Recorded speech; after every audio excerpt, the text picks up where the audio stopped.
We're looking into God's Word this week at one of my favorite subjects, that is God's grace manifested to a fallen man. Good morning, this is Pastor Ernie Lewis of the Blue Point Church in Sisney, Illinois, with your thoughts from God's Word for Tuesday. You realize God's grace is available to help us through difficult times and difficult circumstances, just like Paul, who testified to this in 2 Corinthians chapter 12 and verse 7.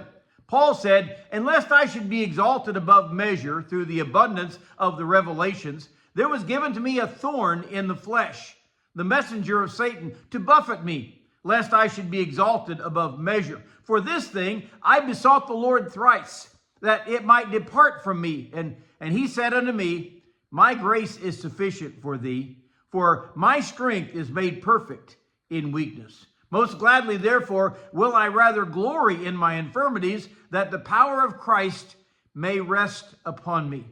You see, first of all, the Apostle Paul is giving an account of some glorious revelations that the Lord has allowed him to be a part of. And he says, I could glory in that, but I won't. He said, you see, God knew my tendency to think too highly of myself in this. So he allowed that thorn in the flesh. And we don't really know what this malady was, but that Paul was suffering from something.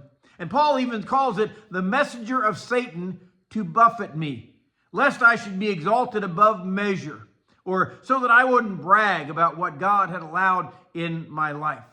Apparently, this thorn in the flesh was a troubling feature for Paul, something to contend with, although we don't know what that was, but it hounded him over and over again.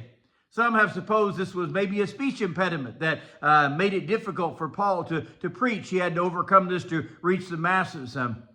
Some surmise that it might have been a seeing impairment. That's why he wrote in one letter saying, see how large my print is using my own handwriting? Whatever we may think it was this thorn in the flesh. And it doesn't really matter what it was. The point is that Paul prayed on 3 different occasions that the Lord would remove this thorn for his relief and for his comfort. But the Lord refused to do so. His answer instead was, my grace is sufficient for you. In other words, God has said he would do a work in Paul to compensate for that thorn that he was facing. And his reasoning was, my strength is made perfect in your weakness. You may not realize my work in you without this aspect coming to trouble you. We need to know today that God's grace, his unmerited favor, is enough. It helps us through so many difficult times and circumstances if we're willing to lean on him. And Paul's testimony was, most gladly will I rather glory in my infirmities, that I may see the power of Christ working in me. That is, understanding that God's grace is sufficient. And I hope we realize that today too.